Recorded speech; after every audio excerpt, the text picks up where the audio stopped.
Bab 1526, Pedang Bergerak. Setelah ketiga Cheng bersaudara memasuki formasi pedang, mereka tersapu oleh badai pedang dan disegel langsung di tengahnya. Tidak peduli seberapa keras mereka bertiga membombardir badai tersebut, mereka tidak dapat menghancurkannya, mereka terkena pedang yang jatuh. Setelah dipaksa kali ini, orang-orang kuat di Aula Longyan mulai menjadi cemas. Ketiga bersaudara Cheng adalah orang kuat teratas di Aula Longyan, mereka Aula Longyan. Saya akan menyelamatkan orang.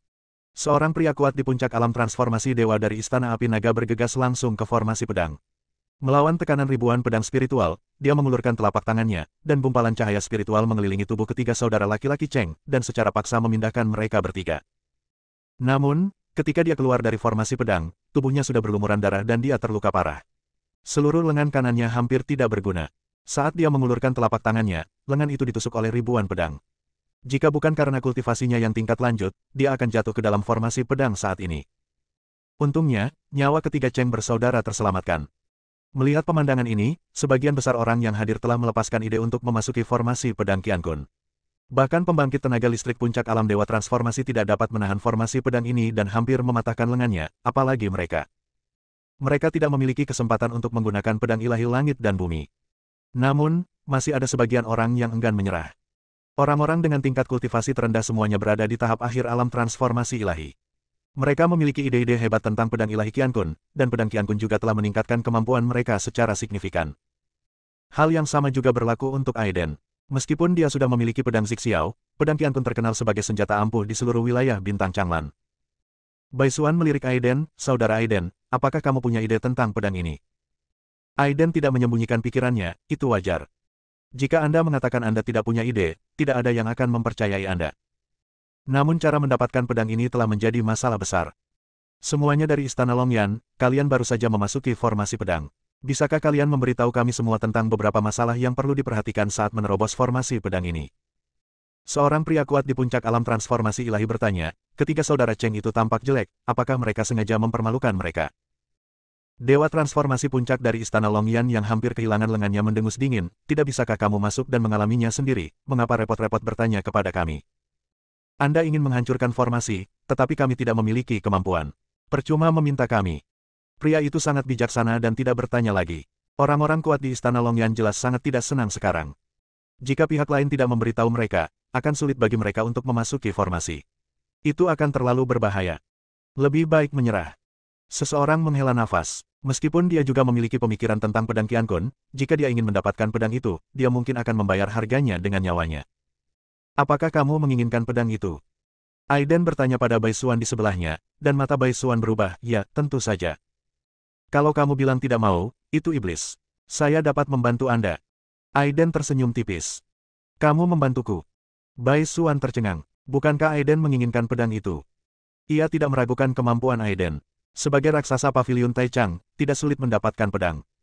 Ambil ramuan ini dan masuk, lalu langsung masuk ke tengah formasi, pegang pedang, dan tarik guntur ke tubuhmu. Aiden memberikan Bai Xuan sebuah pil, ini adalah pil guntur magnetis. Setelah meminumnya, Anda dapat menahan kekuatan guntur dari langit dan bumi. Dengan cara ini, petir itu tidak akan mematikannya. Oke. Bai Xuan tidak terlalu memikirkannya. Aiden bersedia membantunya, yang berarti dia sudah menganggapnya sebagai teman, dan dia tidak perlu bersikap sok. Setelah mengambil obat mujarab dan meminumnya langsung, Bai Xuan langsung melangkah ke dalam formasi. Di tahap tengah alam transformasi ilahi, bukankah ini mencari kematian? Orang itu sepertinya berasal dari suku Bai, tapi kenapa dia bisa berkumpul dengan raksasa pavilion Taichang? Mungkinkah raksasa pavilion Taichang mendorongnya untuk bergabung? Itu sangat mungkin, itu terlalu berbahaya.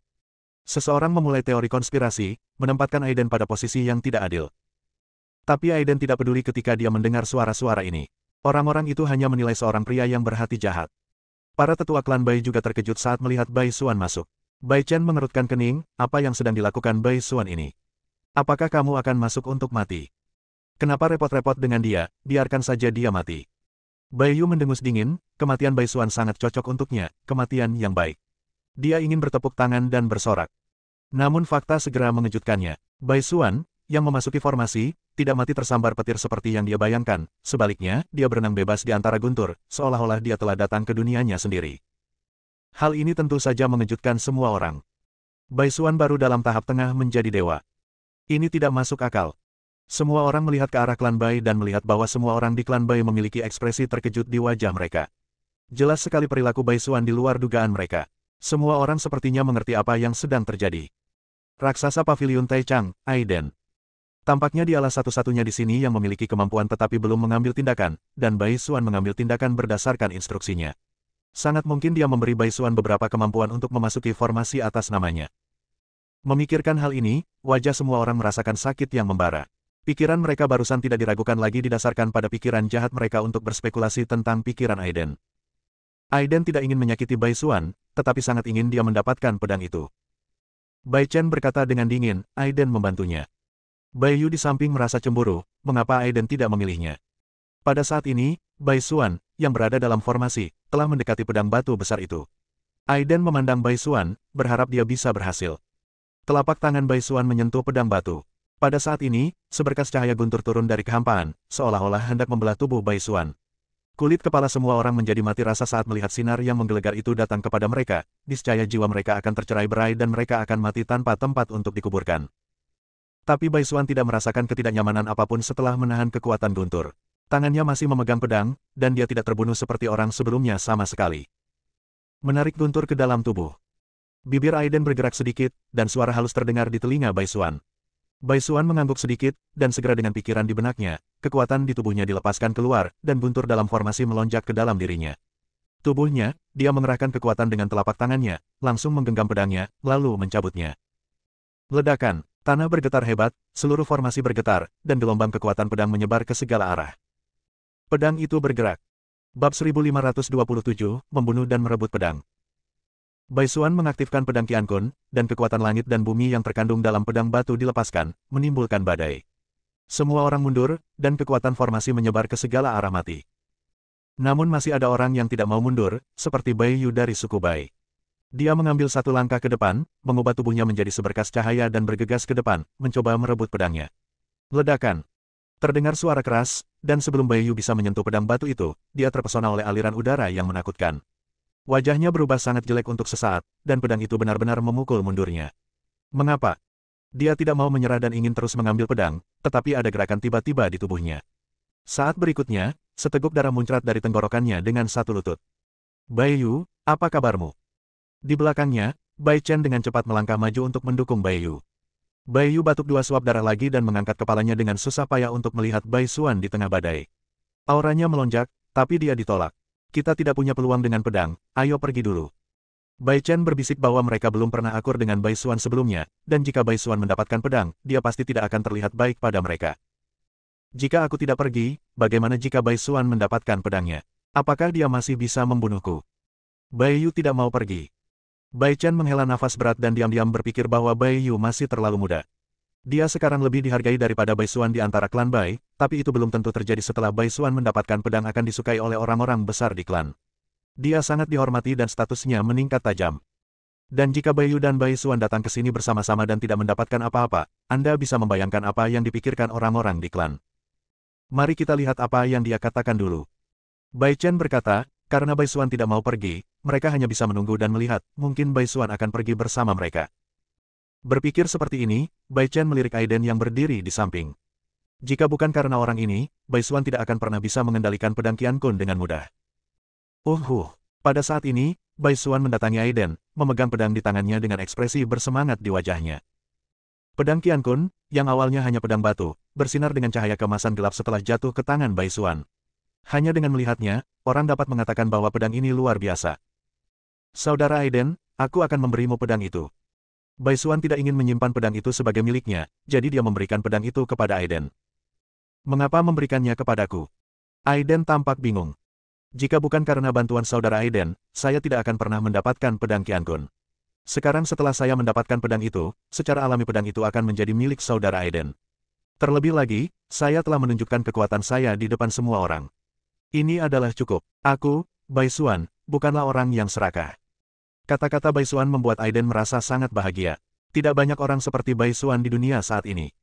Terlihat bahwa dia dengan tulus ingin memberikan pedang itu kepada Aiden dan tidak berpura-pura. Sekarang kamu telah mendapatkan pedang itu, pedang ini milikmu. Aiden tersenyum dan berkata, saya tidak tertarik dengan itu. Aiden telah berpikir sebelumnya bahwa sejak dia menemukan formasi pedang Qiankun di sini, pasti ada sesuatu yang lebih menakutkan daripada formasi pedang Qiankun di depan, dan pasti ada harta yang lebih kuat. pedang Qian Kun tidak bisa lagi memuaskannya. Karena itu, Aiden berjalan langsung ke depan, seolah-olah dia benar-benar tidak berniat mengambil pedang. Bai Xuan tersanjung karena tiba-tiba mendapatkan senjata spiritual yang begitu kuat, yang membuat hatinya bergetar hebat. Tapi dia masih ingin mengembalikan pedang itu ke Aiden. Sekarang dia hanya berada di tahap tengah alam transformasi ilahi, dia mungkin tidak bisa mengendalikan pedang sekuat itu. Aiden menolak mengambilnya, dan pedang itu milik Bai Xuan.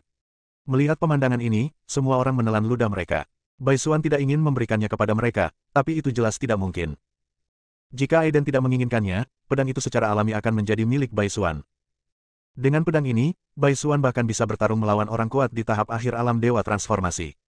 Tidak, harus dikatakan bahwa dia bisa melawan orang kuat di puncak alam dewa transformasi. Banyak orang mulai cemburu, menatap langsung ke arah Bai Xuan. Jika mereka memukulinya sampai mati, pedang itu pasti milik mereka. Tapi tidak ada yang berani bergerak saat ini. Belum lagi kekuatan Bai Xuan sendiri yang meroket setelah mendapatkan pedang.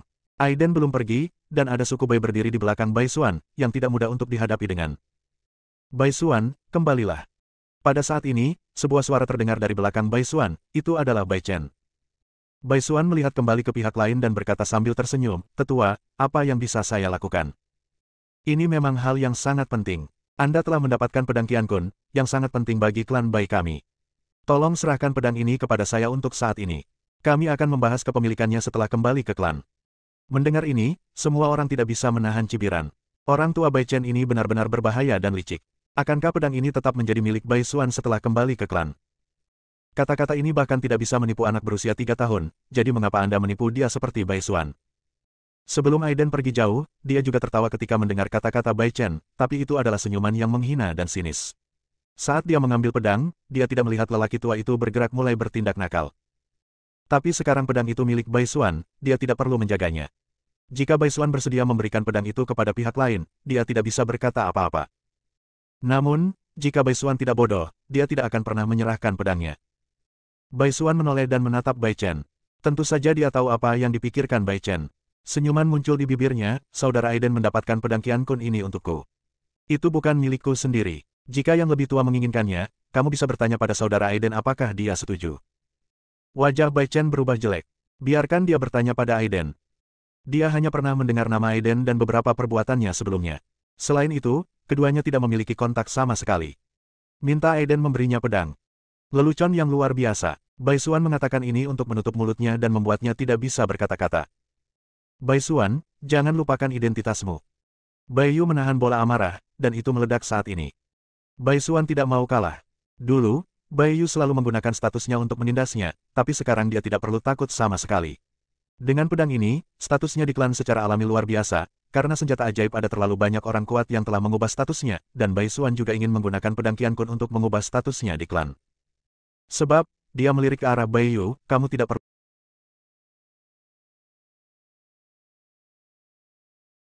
Sebab, dia melirik ke arah Bai Yu, kamu tidak perlu mengkhawatirkan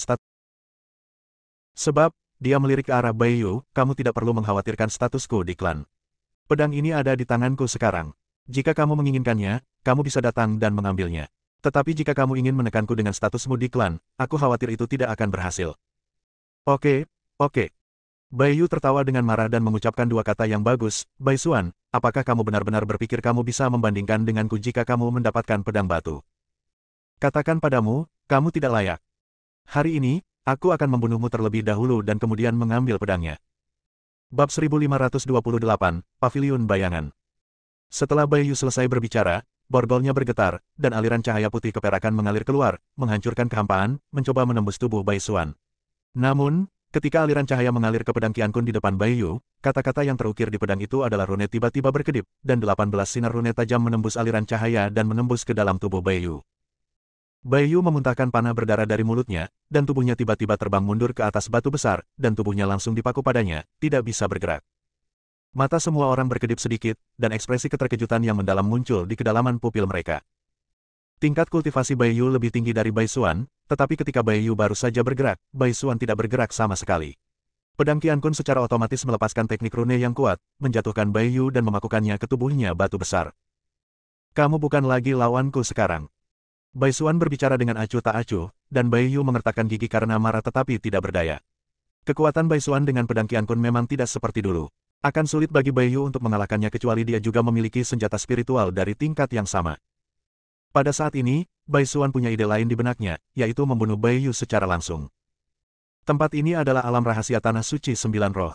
Jika Baiyu meninggal di sini, para tetua klan Bai tidak akan punya alasan untuk berurusan dengannya. Meskipun Bai Chen masih di sini, dia yakin Bai Chen akan tutup mulut. Dia berjalan perlahan menuju Baiyu, dengan tatapan tajam di matanya. Tidak mau.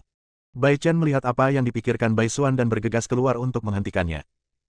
Bai Xuan, sekarang kamu telah mendapatkan pedang Qiankun, kamu adalah pemenang terbesar di sini, dan kamu masih anggota suku Bai. Tidak perlu bertarung sampai mati dengan Baiyu.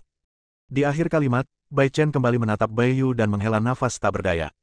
Jika Baiyu tidak mengambil tindakan sekarang, Bai Xuan tidak akan berpikir untuk membunuhnya.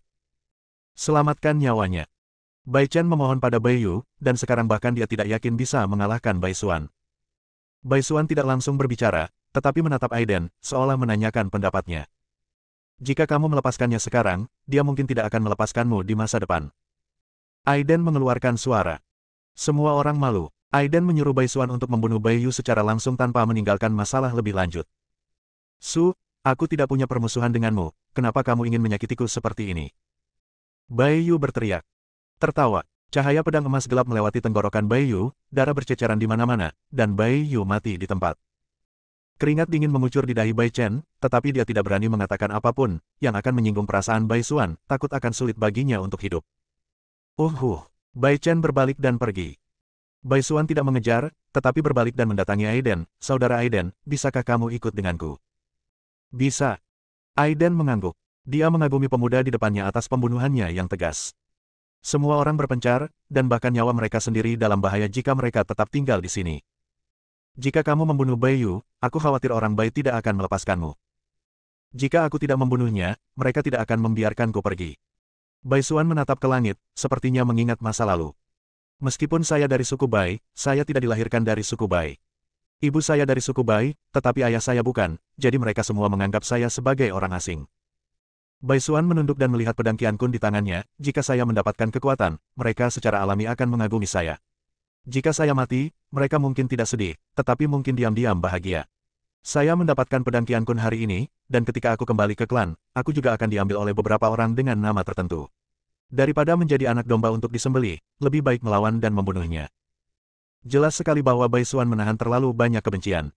Alasan mengapa dia ingin membunuh Baiyu adalah hasil dari akumulasi kebencian sampai batas tertentu. Bahkan jika Aiden tidak ada di sini hari ini dan Bai Xuan tidak membunuh orang hari ini, dia tidak akan membiarkannya pergi di masa depan. Sekarang kamu sudah siap secara mental, teruskan saja. Kata-kata Aiden membuat Bai Xuan memperkuat keyakinannya. Dia tidak punya cara untuk kembali. Jika dia membunuh Baiyu, orang Bai tidak akan melepaskannya dengan mudah. Sedih. Ayo maju. Aiden terus bergerak maju. Dia yakin akan ada senjata magis yang lebih kuat di masa depan, yang akan menyebabkan perselisihan yang lebih besar. Terlebih lagi, orang-orang tadi akan menyebarkan berita tentang pedang Qiankun, dan saya khawatir seseorang akan segera mengincar mereka. Benar saja, begitu dia berjalan tidak jauh, Aiden menemukan sosok mencurigakan berjubah hitam muncul di belakangnya. Orang-orang ini telah mengikuti mereka selama beberapa waktu, tetapi Aiden tidak pernah mengungkapnya. Hati-hati. Aiden mengingatkan Bai Xuan di sampingnya bahwa target sebenarnya pihak lain adalah dia. Keduanya datang ke kuburan. Di depan mereka berdiri monumen kuno dengan ukuran berbeda. Beberapa monumen kuno berlumuran darah, yang terlihat sangat menakutkan. Ada tulang dan sisa-sisa di mana-mana, dan aura dingin mengelilinginya datang ke neraka. Aiden dan keduanya berhenti di sini, dan senyuman mengejek muncul di bibirnya, karena kalian ada di sini, mengapa kalian tidak muncul untuk menemui kami? Saat Aiden selesai berbicara, sosok berjubah hitam tiba-tiba muncul di belakangnya. Raksasa Paviliun Taichang benar-benar pantas mendapatkan reputasinya. Sekarang dia tahu kita akan datang, dia juga pasti tahu tujuan kita, bukan? Seorang pria berjubah hitam di kepala berbicara, matanya terus-menerus memandangi pedang di tangan Bai Xuan, menunjukkan sedikit air liur. Aiden menggelengkan kepalanya tak berdaya, saya ingin menasihati beberapa dari Anda, meskipun pedang Qiankun bagus, Anda harus memiliki kehidupan untuk menikmatinya. Jika Anda kehilangan nyawa karena meraih pedang, itu tidak sepadan. Haha, sepertinya kamu sangat percaya diri dengan kekuatanmu sendiri. Sosok pria berjubah hitam bergegas keluar, dan seluruh tubuhnya berubah menjadi bayangan hitam yang bersembunyi di kehampaan. Pada saat ini, napasnya menghilang, seolah-olah dia tidak pernah muncul.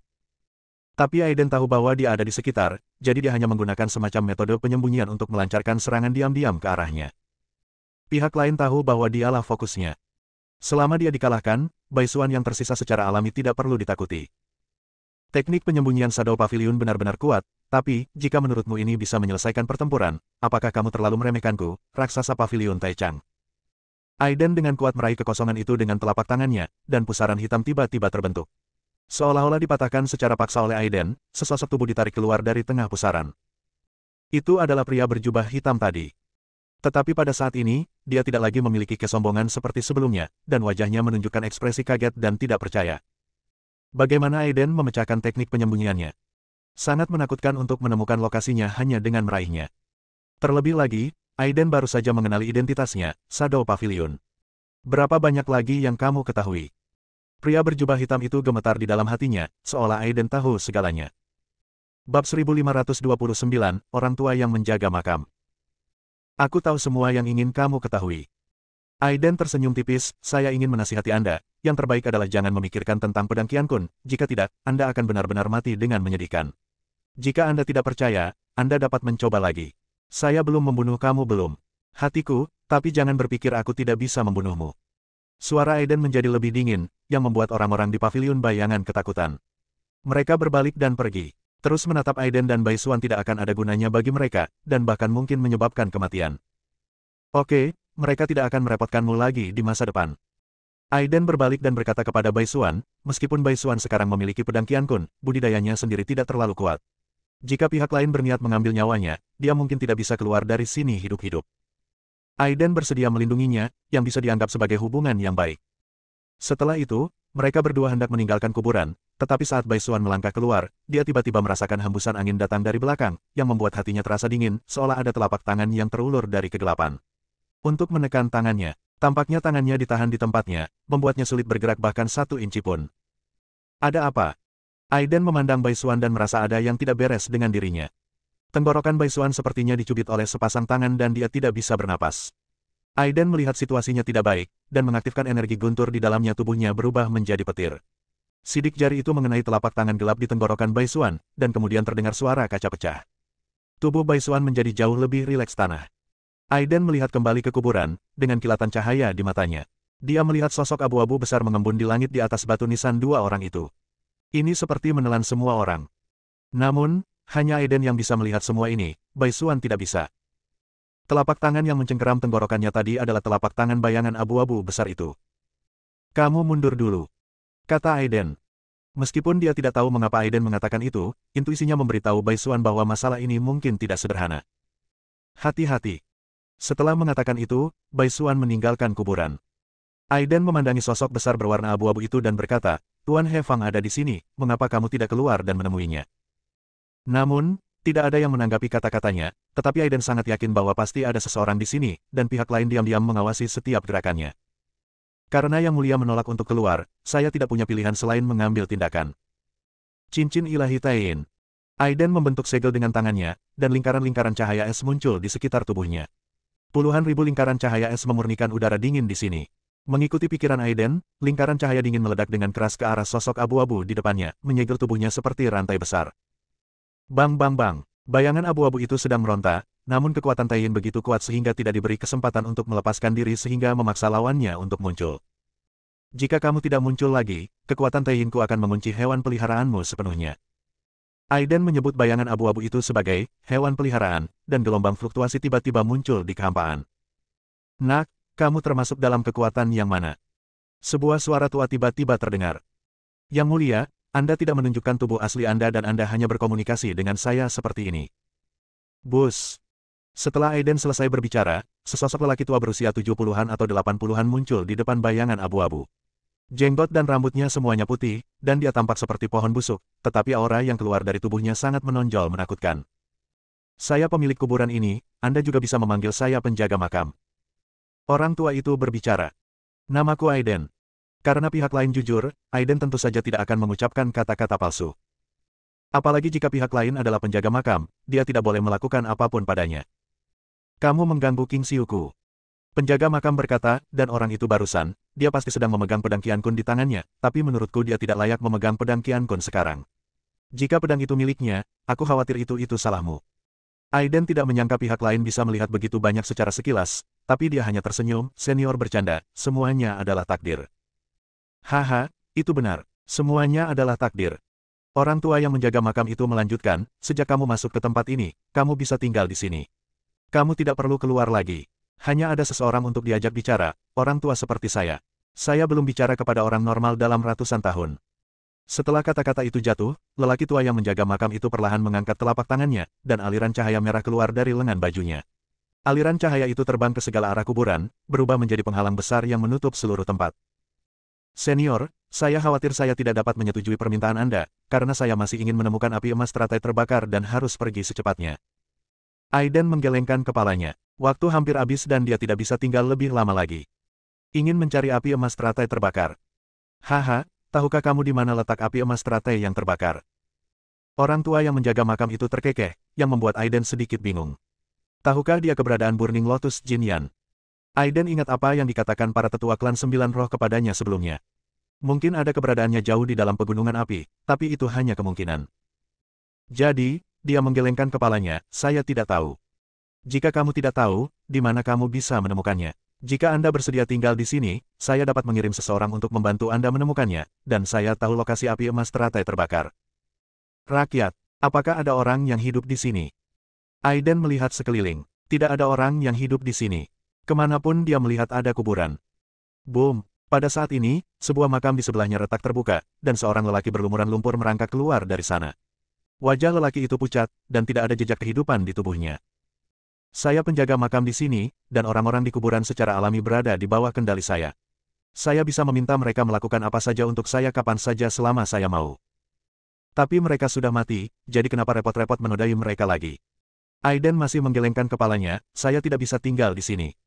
Dia mengambil satu langkah ke depan, dan sosoknya muncul di kehampaan saat dia hendak meninggalkan tempat ini. Lelaki tua yang menjaga makam itu mengerutkan kening, ekspresinya sangat tidak senang. Jika kamu tidak makan roti panggangnya, kamu akan dihukum dengan alkohol. Kalau begitu, aku akan memberimu warna untuk dilihat.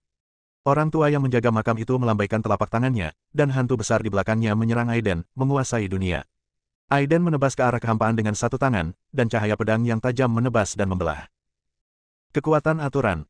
Ekspresi penjaga makam tiba-tiba berubah, anakmu benar-benar mengendalikan kekuatan aturan. Tepat. Aiden menunduk dan menatap lelaki tua itu, saya harap penjaga makam tua itu tidak mempermalukan junior ini. Bab 1530, Istana Angin.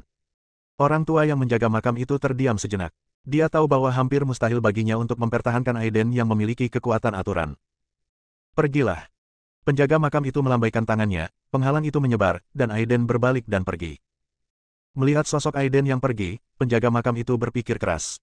Dia sudah tidak keluar selama ratusan tahun dan tidak tahu seperti apa dunia luar sekarang. Apakah orang jahat muda itu benar-benar muncul di wilayah Bintang Changlan? Belum diketahui kekuatan apa yang dimilikinya. Sepertinya sudah waktunya untuk keluar dan melihat-lihat. Penjaga makam itu bergumam pelan. Segera dia berbalik dan menatap sosok abu-abu di belakangnya. Alan, ikut aku. Mengaum. Bayangan abu-abu itu mengeluarkan suara gemuruh, dan seluruh kuburan tiba-tiba bergetar. Saat ini, Aiden telah tiba di luar kuburan, dan Bai Xuan sedang menunggu di sini. Ketika dia melihat Aiden keluar, dia buru-buru menyapanya dan bertanya, apa yang terjadi? Apa yang ada di kuburan? Aiden dengan singkat menjelaskan apa yang terjadi barusan, dan Bai Xuan menghela nafas, saya tidak menyangka akan ada keberadaan yang begitu menakutkan di kuburan. Jika Aiden tidak ada di sana sekarang, aku khawatir pedang Qian Kun di tangannya tidak akan mampu melindunginya. Apakah penjaga makam itu akan membahayakan kita? Mungkin tidak. Jika dia ingin membunuh kita, dia pasti sudah melakukannya sekarang. Aiden tidak mengira penjaga makam akan menyerang mereka. Itu hanya karena mereka mengganggu dinasti Qing pihak lain. Selain itu, karena pihak lain membiarkannya keluar, mereka secara alami akan berhenti berpikir untuk membunuhnya. Saudara Aiden. Pada saat ini, sesosok tubuh mendatangi Aiden. Aiden mengenal orang ini sebagai Qiye dari Istana Xuankong. Dia ingin pergi bersama Aiden sebelumnya, tapi ditolak oleh Aiden. Saudara Qiye, apakah kamu memerlukan nasihat? Aiden bertanya. Saya tidak berani. Saya baru saja mendengar bahwa saudara Aiden mendapatkan pedang dewa, dan saya ingin datang dan melihatnya. Saya juga datang ke sini untuk pedang Qian Kun. Tidak ada yang menarik, hanya pedang batu biasa. Aiden menggelengkan kepalanya. Dia tidak ingin berkonflik dengan pihak lain karena masalah ini. Meskipun dia tidak takut dengan kekuatan Istana Xuantian, itu akan merepotkan. Untungnya, Kie tidak terus bertanya tanpa menyadarinya, tetapi langsung mengubah topik, saya ingin tahu apakah saya bisa pergi dengan kalian berdua. Apakah Tuan Kie tidak punya pekerjaan lain?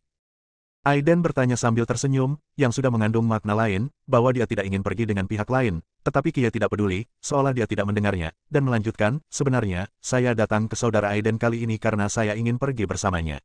Saya bekerja sama dengan saudara Aiden, dan kerjasama tersebut terkait dengan Vendian. Saya tidak tahu apakah saudara Aiden tertarik. Istana Angin. Aiden sedikit bingung. Dia belum pernah mendengar tentang tempat ini, begitu pula Baisuan. Ini adalah pertama kalinya mereka mendengar tentang Istana Angin. Saudara Aiden, tahukah kamu mengapa tempat ini disebut Tianfu Divine Point? Tanya malam itu. Aiden menggelengkan kepalanya. Dia hanya tahu bahwa ini adalah alam rahasia klan Sembilan Roh. Saudara Aiden, tolong dengarkan saya baik-baik. Alasan mengapa tempat ini disebut titik akupuntur Tianfu adalah karena terdapat gua dewa di rumah surga. Baik rumah surga maupun gua dewa menyembunyikan rahasia ribuan tahun. Bisa jadi retak, bahkan oleh patriark klan Sembilan Roh. Dikatakan bahwa itu ditinggalkan oleh leluhur klan Sembilan Roh dan leluhur dari beberapa kekuatan besar lainnya.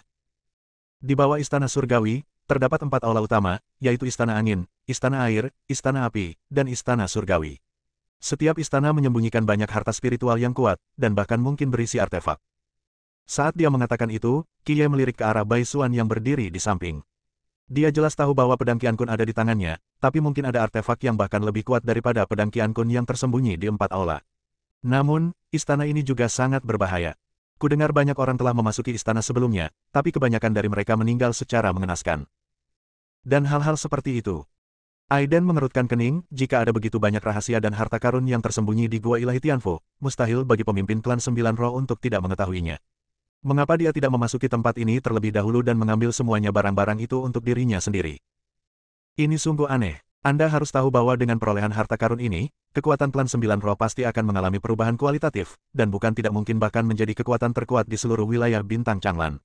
Terlebih lagi, hal yang paling membingungkan adalah kunci Gua Ilahi Tianfu tidak berada di tangan pemimpin klan, melainkan di tangan pelindung di samping sang putri. Dikatakan bahwa ada pelindung di samping sang putri. Asal-usul pelindung itu tidak biasa. Meskipun dia bukan dari klan Sembilan Roh, ada keberadaan yang lebih menakutkan berdiri di belakangnya. Kata-kata Kie membuat Aiden merasa semakin aneh bahwa segala sesuatunya menjadi aneh. Pelindung Mo Tianyu difitnah sebagai orang terkutuk yang menghina sang putri, namun di belakangnya berdiri keberadaan yang bahkan lebih menakutkan klan, Ye Changfeng, masih jika Anda memerintahkan dia untuk dibunuh, apakah Anda tidak takut akan balas dendam dari orang-orang di belakangnya? Setelah berpikir lama, Aiden masih tidak mengerti apa yang sedang terjadi. Dia terus bertanya dan berhenti berpikir terlalu banyak. Jawaban atas misteri itu akan terungkap suatu hari nanti. Oke, kalau begitu, kita bisa bekerja sama dan pergi ke Istana Angin bersama. Bisa. Senyuman muncul di wajah Kie. Dia telah mendengar tentang banyak perbuatan Aiden sebelumnya, jadi dia berpikir tidak ada orang yang lebih dapat diandalkan darinya, jadi dia datang untuk bekerja sama dengannya. Setelah itu, mereka bertiga pergi ke Istana Angin bersama. Menurut Kie, setelah memasuki gerbang perunggu, setiap orang dibagi menjadi beberapa area berbeda. Seluruh Gua Ilahi Tianfu dibagi menjadi 5 area utama.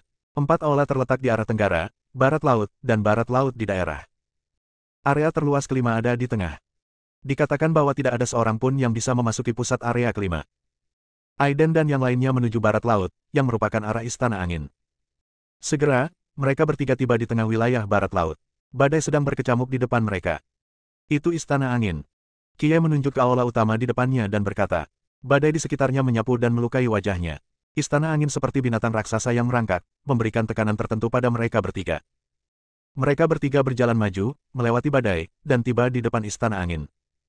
Saat ini, tidak ada seorang pun di depan Istana Angin, tetapi ada banyak mayat dan sisa-sisa di tanah.